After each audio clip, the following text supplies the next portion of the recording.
Have you ever told a lie, or taken something that didn't belong to you? If so, you probably weren't proud of how you acted in those moments.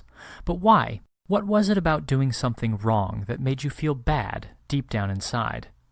Natural law theory is a legal theory that recognizes law and morality as deeply connected, if not one and the same. Morality relates to what is right and wrong and what is good and bad. Natural law theorists believe that human laws are defined by morality and not by an authority figure like a king or a government. Therefore, we humans are guided by our human nature to figure out what the laws are and to act in conformity with those laws. The term natural law is derived from the belief that human morality comes from nature. Everything in nature has a purpose, including humans. Our purpose, according to natural law theorists, is to live a good, happy life. Therefore, actions that work against that purpose, that is, actions that would prevent a fellow human from living a good, happy life, are considered unnatural or immoral. Laws have a purpose, too, to provide justice. From a natural law perspective, a law that doesn't provide justice, an unjust law, is considered not a law at all. Therefore, a law that is flawed is one that no one should follow.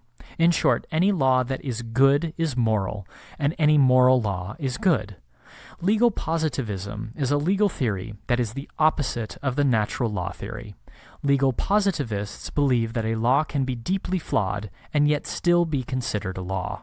The concept of morality under the natural law theory is not subjective.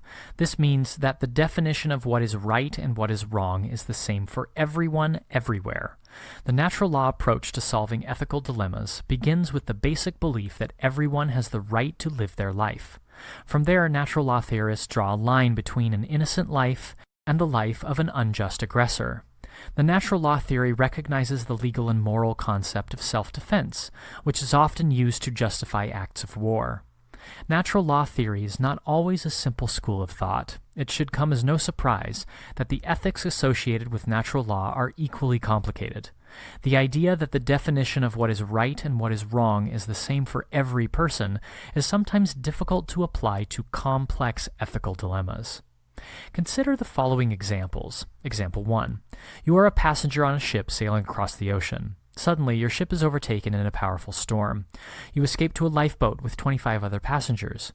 You notice that 4 of the passengers are badly injured and unlikely to survive for more than a week.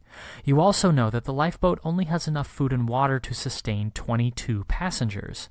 Some of the other passengers are considering throwing the 4 injured passengers overboard in order to save the other survivors.